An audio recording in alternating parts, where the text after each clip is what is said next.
Bonjour Monsieur Yendouz.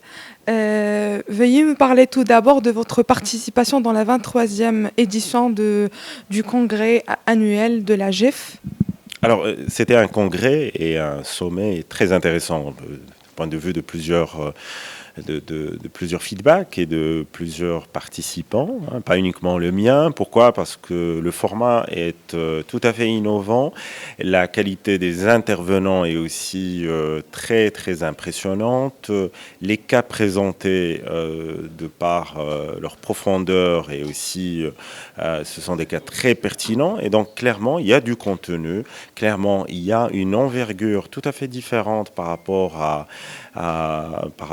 ce qu'on a l'occasion ou ce qu'on a l'habitude de voir par ailleurs. Et donc la GEF a su marquer, a su convaincre, a su inspirer quand même plus que 300 participants. Et par cette occasion, je tiens à remercier le bureau de la GEF, je tiens à remercier le président de la GEF parce que grâce à son leadership, on a eu quand même une capitalisation sur les acquis de la GEF, sur le réseau de la GEF et aussi sur la façon à travers laquelle la GEF est en train d'entreprendre sa mission, à savoir rehausser et convaincre et aussi assurer la montée en compétence de la communauté RH vis-à-vis des tendances clés.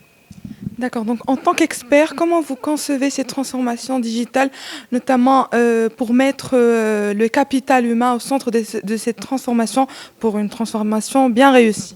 Alors, il y a clairement plusieurs aspects et il serait difficile de les aborder sous un seul angle. Par contre, ce qui est très impressionnant et par rapport à l'angle RH, c'est que on est en train de prendre conscience que l'humain, il est au centre de cette transformation. C'est simple à dire, c'est très difficile à remarquer et aussi c'est très difficile à déployer. On a l'habitude de déployer des technologies parce que elles sont très intéressantes, parce qu'elles sont convaincantes sur le papier, mais dès qu'on est en mode opérationnel, en mode déploiement pratique, l'élément phare qui revient souvent, c'est toujours l'humain. Et c'est toujours soit l'inertie, soit la résistance, soit le manque d'accompagnement, soit le manque d'intéressement, soit le manque d'alignement, soit le manque de propulsion managériale donnée à ces RH pour qu'ils puissent être en phase avec ce que la technologie offre ou offrirait.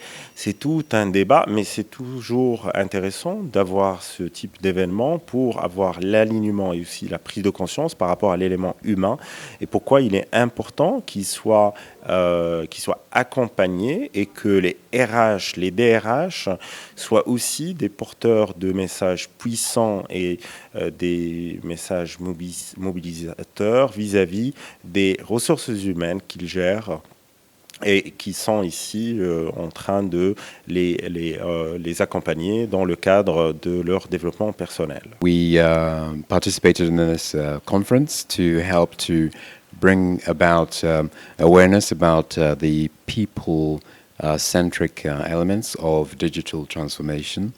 And this is the area that we tend to specialize in with research data. We are using our knowledge to help to transform people because we believe that digital transformation is about people primarily, and so we tend to focus on this area. The conference has been really good. It's great to be in amongst the creme de la creme of HR experts, and I believe that we have learned from each other. Knowledge sharing has been great. And hopefully we can go away to bring positive change to Africa. So it's been great.